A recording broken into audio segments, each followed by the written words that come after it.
Let me say something most organizations won't admit. Some of your worst leaders were your best performers, the ones who got results, hit targets, pushed hard, and because of that, they got promoted. But what no one accounted for was this. They didn't just bring their performance up with them, they brought their behavior too.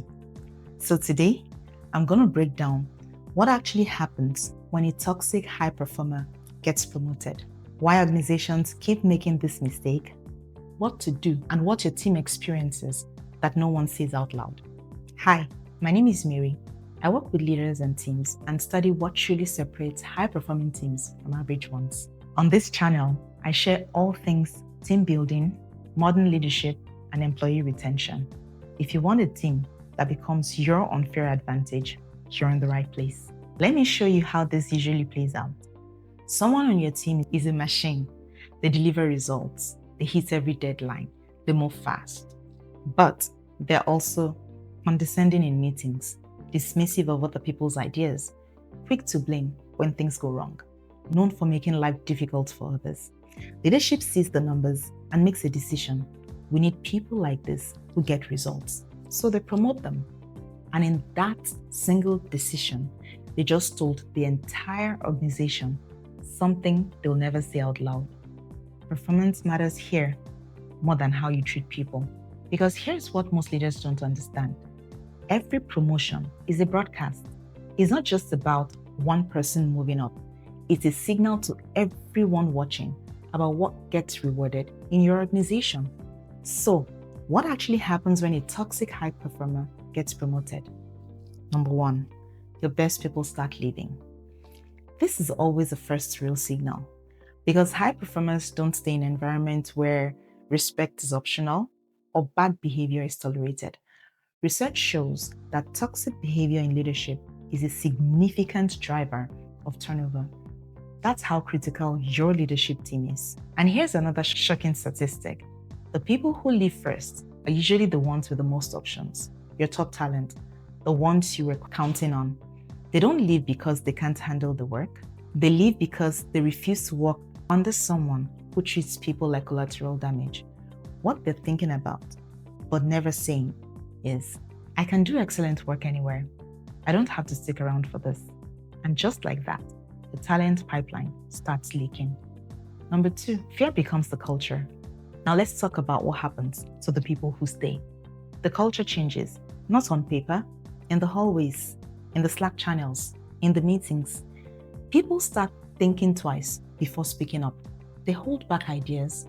They avoid challenging ideas, even bad ones, because they've learned that speaking up has consequences.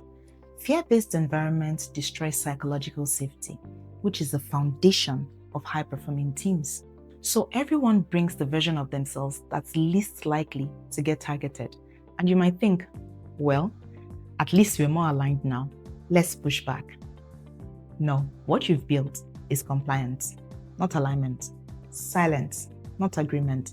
What they're thinking, I'll just stay out of the way. I don't want to become the next target. And when that becomes the operating principle, you no longer have a team. You have a group of people managing their own risk exposure.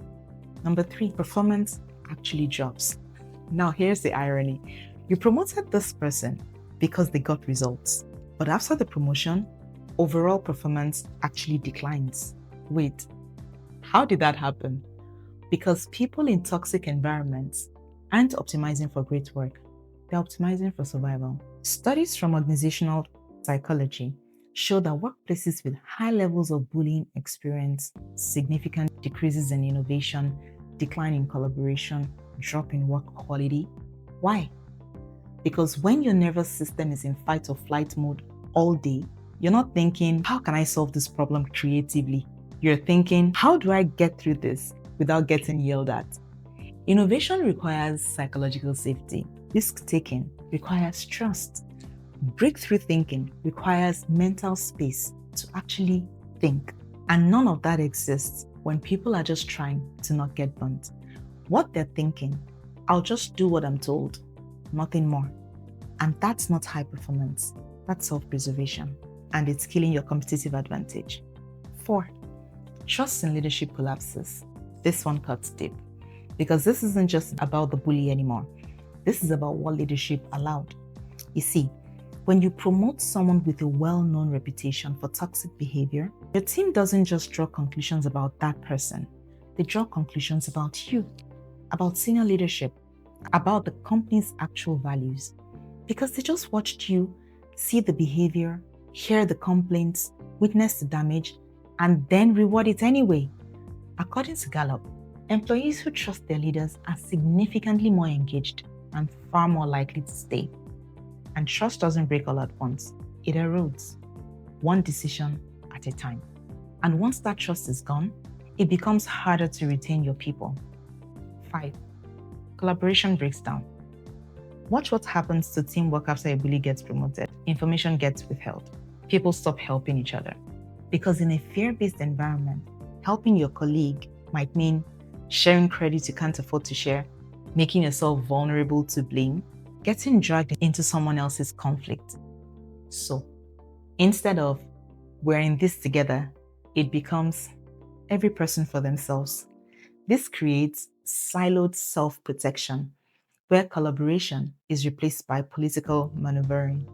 So, people spend more energy avoiding conflict and protecting themselves than actually doing the work. 6. The human cost nobody talks about. Let's talk about something that doesn't show up on the quarterly reports, the actual human cost. Because when you work under a bully, even if you're not the direct target, it affects you. Research on workplace bullying and mental health shows that employees in toxic environments experience higher levels of anxiety and depression, chronic stress, sleep disruption, burnout that extends beyond just feeling tired. This isn't tough leadership. This isn't high standards. This is people going home and having stress dreams about work, dreading Sunday nights, snapping at their families because they're emotionally drained. And when talented people start associating your company with that feeling of anxiety, exhaustion, and dread, they don't stay. Not for the money, not even for better titles, because no career achievement is worth sacrificing your mental health. So why do organizations keep promoting bullies? Because they confuse results with leadership. They see the closed deals, the completed projects, the aggressive timelines that somehow get met, and they think this person gets things done. What they don't see, or choose not to see, is the wreckage behind those results. It's a classic case of optimizing for the wrong metrics. You're measuring immediate results, but you're not measuring sustainability, team health, long-term capability building. And here's the uncomfortable truth. Sometimes leaders promote bullies because it's easier than confronting them. It's easier to move them up than to have the hard conversation about the behavior. So what's the alternative? How do you build a high-performing organization without rewarding toxic behavior? Here's the shift. Stop separating what from how. Results matter. Of course they do. But how those results are achieved matters just as much. So stop promoting based only on results.